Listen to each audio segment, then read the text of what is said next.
No vídeo de hoje eu vou falar sobre língua presa, como que ela pode atrapalhar a amamentação e o que a gente deve fazer nessa situação. Então, vem comigo! Oi gente, sejam bem-vindos a mais um vídeo aqui do canal. E hoje eu vou falar sobre um assunto que é treta na amamentação, a anquiloglossia, que nada mais é quando o bebezinho nasce com o freio da língua curto, ou no popular, a língua presa. Para quem não sabe, o freio de língua é essa membraninha que a gente tem bem aqui embaixo da nossa língua. Estima-se que o freio de língua curto aconteça em 1 a 4 bebês a cada 1000 bebês nascidos. E geralmente ele tem um fatorzinho hereditário. Então é muito comum a gente ver nas famílias aí em que a mãe ou o pai tem ali a língua presa e aí o bebezinho acaba nascendo também com freio de língua curto. E existem diferentes graus de freio de língua curto. E só para facilitar aí para entender, eu vou dividir eles aqui em pequeno, médio e grande. Então o primeiro deles é o pequeno, que é quando essa partezinha da membrana que está presa, ela é bem pequenininha, é um freio de língua até difícil da gente conseguir identificar e geralmente ele tem um impacto menor aí na amamentação e nas outras funções orais do bebê. Outros bebês apresentam o freio médio, que é quando essa membrana vai mais ou menos até a metade ali da língua. E aí nesses casos, que são geralmente os mais comuns, já tem um impacto um pouquinho maior. E alguns bebês têm esse freio de língua grande, que é o que causa maior impacto, que é quando a membraninha ela fica bem na pontinha da língua. Então o bebezinho ele tem muita dificuldade na mobilidade aí dessa língua. Para identificar, geralmente a gente consegue perceber que são bebês que não conseguem elevar a língua, então quando ele leva a língua assim, ó, a linguinha dele não chega até o alto, vem bem pouquinho, e geralmente a linguinha deles, ela tem um formatinho de coração, enquanto os bebês que não têm o freio de língua, ela faz um formatinho, né, como se fosse uma montanhazinha. E por que será que esse freio de língua curto atrapalha a amamentação? Bom, gente, o que acontece é que a língua, ela é muito importante em todo o processo de amamentação. Durante a amamentação, o bebezinho ele tem que fazer 2 movimentos muito importantes com a língua, que é protruir e canular. Protruir é a gente colocar a língua para fora, então isso aqui, ó. E canular é fazer esse movimento aqui, ó. Dar essa dobradinha na língua. Então o bebezinho ele tem que colocar a língua para fora e dar essa canulada para ele conseguir fazer o movimento adequado para extrair o leite. E para entender melhor, eu vou mostrar aqui no peitinho para vocês. Então imagina que a minha mão é a boquinha do bebê. Então primeiro eu vou mostrar para vocês como que um bebezinho que não tem o freio de língua curto consegue mamar. Então ele vai abocanhar o seio e o mamilo vai lá no fundo da boca do bebê, quase na garganta dele. Já o bebezinho que tem o freio de língua curto, quando ele abocanhar, ele vai fazer isso aqui, ó. Ele não vai conseguir trazer esse mamilo lá pro fundo.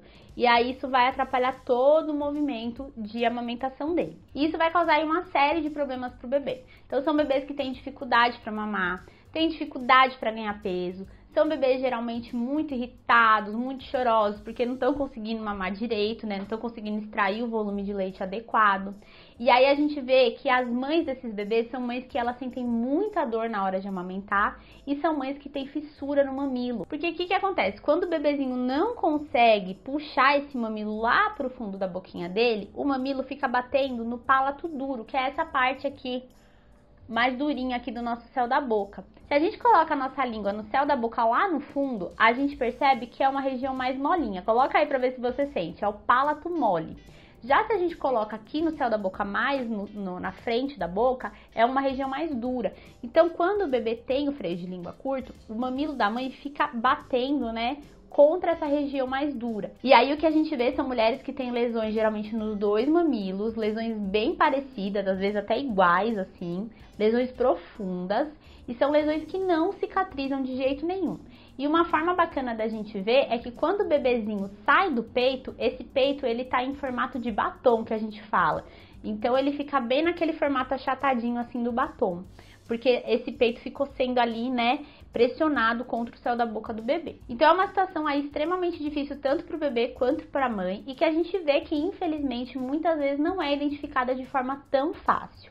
Mas afinal, como que a gente pode identificar o freio de língua curto? Bom, desde 2014 existe uma lei federal que tornou obrigatório que o teste da linguinha seja feito nas maternidades antes da alta do bebê. Porém, a gente não pode confiar só nesse teste da linguinha. Se você for para casa e perceber que seu bebê está apresentando esses sinais, que você está sofrendo muito para amamentar, Não se contente apenas com uma avaliação, busque novas informações, busque uma nova avaliação e de um profissional que seja amigo da amamentação. E esse profissional vai propor para você aí o que fazer, qual caminho tomar de acordo com a alteração que o seu filho apresentar. Alguns bebês eles conseguem mamar mesmo com freio de língua curto. Algumas mães conseguem se adaptar e aí flui tudo bem. Porém, em alguns outros casos, às vezes é necessário fazer um procedimento chamado frenotomia. Esse procedimento geralmente é feito por odontopediatra e vai ser dado um piquezinho, um cortezinho ali no freio de língua para soltar essa língua. Não precisa se preocupar porque é um procedimento super simples, o bebê não vai sofrer, é feito com ele ali bem pequenininho e tem resultados assim fantásticos. Logo que você faz, geralmente você já vê uma melhora muito grande no padrão de sucção do bebê. Só que a frenotomia também não é uma solução mágica, nem todos os bebês têm indicação para fazer frenotomia, por isso que é preciso que seja feita uma avaliação muito boa do seu bebezinho por um profissional amigo da amamentação. E infelizmente na prática o que a gente vê é que muitos pediatras ainda ignoram muito a anquiloglossia e a mãe que se vira em casa com esse bebê irritado, chorando, com a dor, com o mamilo fissurado. Então por isso que eu volto a repetir, se você estiver sofrendo, estiver em dúvida, estiver com muita dificuldade, sempre vale a pena procurar um profissional qualificado em amamentação para te auxiliar nessa questão. Até porque esse freio de língua curta ele vai ter outros impactos aí ao longo da vida do seu bebê. Como, por exemplo, ele pode ter uma certa dificuldade de comer alimentos sólidos, ele também pode ter dificuldade para tocar instrumentos de sopro, como, por exemplo, flauta. Outra questão é uma questão de fala também. Geralmente, os bebezinhos com anquiloglossia, eles têm dificuldade de falar algumas letras, geralmente o L, o R, o N e o Z. E uma curiosidade que eu acho engraçada é que as minhas professoras nos cursos de amamentação costumavam falar que o bebezinho que tinha anquiloglossia, no futuro ele ia beijar mal, porque a língua ia ficar presa e aí ele não ia conseguir beijar direito.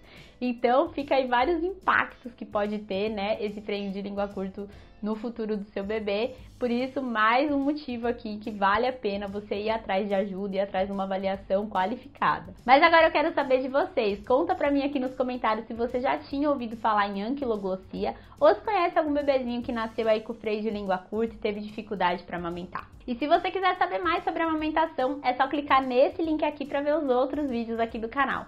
Espero que vocês tenham gostado desse vídeo. Não esquece de deixar o seu like, isso me ajuda demais. E eu vejo vocês nos próximos vídeos. Tchau, tchau!